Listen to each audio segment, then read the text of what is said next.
रांजणगाव कारेगाव जिल्हा परिषद गटातून आज ज्योतिवहिनी मानसिंग पाचुनकर आपला उमेदवारी अर्ज दाखल करणार आहे। त्या अगोदर जर आपण पाहिलं तर त्यांनी त्यांच्या कुटुंबियातील ज्येष्ठांचे या ठिकाणी आशीर्वाद घेतलेले। खरं तर मानसिंग भैया पाचुनकर यांच्या मातोश्री आपल्यासोबत आहेत, त्यांच्याशी बातचीत करूयात। त्यांचं काय म्हणणं आहे ते आपण जाणून घेणार आहोत।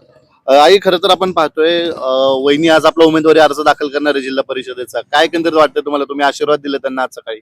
मला त्याच्यात असं वाटतं की मी तिचा गुलालच घेणार, का तर तिच्या मालकाने 20 वर्षे प्यारले, आज ते उगवणारच आहे। ते उगवाय करताच मी दारूदार फिरते। तुम्ही पण प्रचारात फिरताय? हा, मग मला अशी खात्री आहे की मला सगळी सहकार्य करून टाळी करून गुलाल घेतील। बर, त्याच्यानंतर त्यांनी गरिबाला का अडवलं नाही। या गावात आमच्या डोक्यावर पाण्याचं हांड होतं, म्हणजे माझ्या काळात तर ती बारीकच होती। मग ते हांड त्यांनी खाली घेतलं, रस्ते केलं, देवळाची कामं केली, घरदार बांधून दिली, बाजार नव्हता बाजार बांधला। मग तो अशीच सेवा करीत राहिला। त्यांनी काय स्वतःच सावरता करता काय केलं नाही, आणि आज 20 वर्ष पळतोय पडलेल्यांच्या करता। मी सकट पळत होते, तो नाही मी पण पळत होते। मग मला अपेक्षा काय होती की एवढ्या बारीने त्यांनी माग घ्यावा, त्यांनी काय ऐकलं नाही। मग मी बी लागले फिरायला, मला बी उभं राहायचं। काय असन ते असन, पांडुरंग मला आहे, आपण काय कोणाचं वाईट करणार नाही, आणि वाईट मला बोलायचं पण नाही। कवा एका भाकरीचं तुकडे आहेत, हे कवा एक होतीन, पण त्यांनी तोडल्यात ना, पण मला नाही तोडायचं। मी गुलालच घेणार त्यांचे देऊ, का तर पेरलेच माझ्या लेकांनी ना। 20 वर्ष आज प्रत्येक जागी प्रचाराला जाते तर मी म्हणते, ती लोक म्हणतात आजी तू कायला इथे आम्हाला लाजवाय बाई। अरे म्हणलं माझा लोक 20 वर्ष फिरवतोय, त्याची कर्तुकदार मी बघाय येते।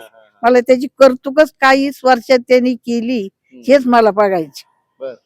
एवढे इतके वर्ष तुमचे पुत्र मानसिंग पाचुनकर हे लोकांमध्ये फिरतात आहे। त्यांनी मगाशी सांगितल्याप्रमाणे की 20 वर्ष मी लोकांची सेवा केली आहे, मात्र आज पहिल्यांदा मी माझ्या पत्नीसाठी माझ्या कुटुंबियासाठी जे आहे तिकीट घेतलेले आणि पहिल्यांदा मी तुमच्या समोर मतदान मागतो असं आवाहन त्यांनी लोकांना केलेले आहे, नागरिकांना केलेले आहे। मग तेच लोकांना बी मी म्हणते ना, 20 वर्ष तुमच्या करता त्यांनी केलं ना, मग आज तुमच्यापाशी काय मागतोय? मत मागतोय। तर प्रत्येकाच्या तोंडात आहे मानसिंग भैया आम्ही आहे तुझ्या पाठीशी, तू घाबरू नको, काळजी करू नको। मी कमीत कमी 7 गावं घेतल्यात, 7 गावात प्रत्येकाचं मला उत्तर तेच आहे। मग त्याच्यात माझं मन समाधानी आहे।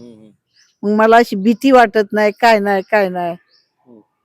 मी कोणाचं काही करीतही नाही, कोणाला वाईट बोलतही नाही। आपल्याला फक्त काय पाहिजे, तुमचं मत काय हेच मला मन भरतं माझं ऐकून।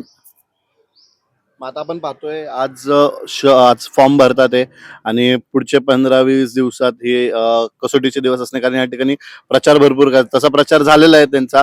पण एकंदरीत तुमच्यापर्यंत काय प्रतिक्रिया येतात नागरिकांच्या? जसं तुम्ही सांगितलं की नागरिक म्हणतात की 100% तुम्हीच येणार, काय एकंदरीत विजयाचा विश्वास वाटतो तुम्हाला? 100% सगळी जनता म्हणती 100% आपणच येणार, असं सगळ्या जनताच आहे।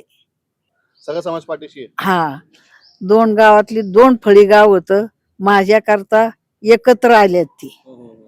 त्याशी मला गुही देऊन सांगितलं की बाई तुझ्या करता आम्ही एकत्र आलो ना। आज 15 वर्ष आमचं 2 फळी गाव होतं, बुरंजवाडी खांडाळ, ती एकत्र आली। त्याच्यात मला लय समाधान वाटलं की माझ्या करता त्यांनी मला ठुलं की बाई तुझ्या करता आम्ही एकत्र आलोय, मग त्याच्यात मी समाधानी झाली। आता तुम्ही तुमच्या ज्या सुनबाई आहेत त्यांना काय आशीर्वाद दिले? आता ते खरं तर एक तरुण चेहरा म्हणून समोर आलेले आहेत मानसिंग भाईच्या माध्यमातून। आज ते निवडणुकीची जी आहे या निवडणुकीच्या मैदानात उतरलेले आहेत, काय सांगाल?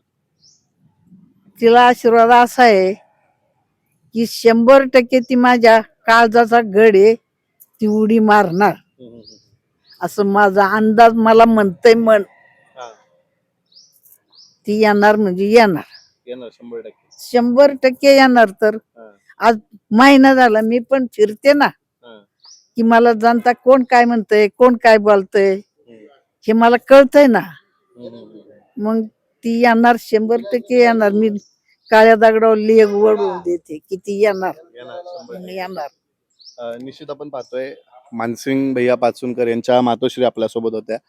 त्यांनी देखील विश्वास व्यक्त केलाय की रांजणगाव कारेगाव जिल्हा परिषद गटातून ज्योतिबहिनी मानसिंग पाचुनकर हे 100% विजय होणार आहे. बोलताना ते भाऊक देखील झाल्या होत्या. त्यांनी त्यांच्या प्रतिक्रिया या ठिकाणी नोंदवलेल्या आहेत. आपण वेळोवेळी या ठिकाणचे अपडेट तुमच्यापर्यंत पोहोचत राहणार आहोत. व्हिडिओ जर्नलिस्ट भानदास शिवराय प्रसन्न दरडे, आपला आवाज, रांजणगाव.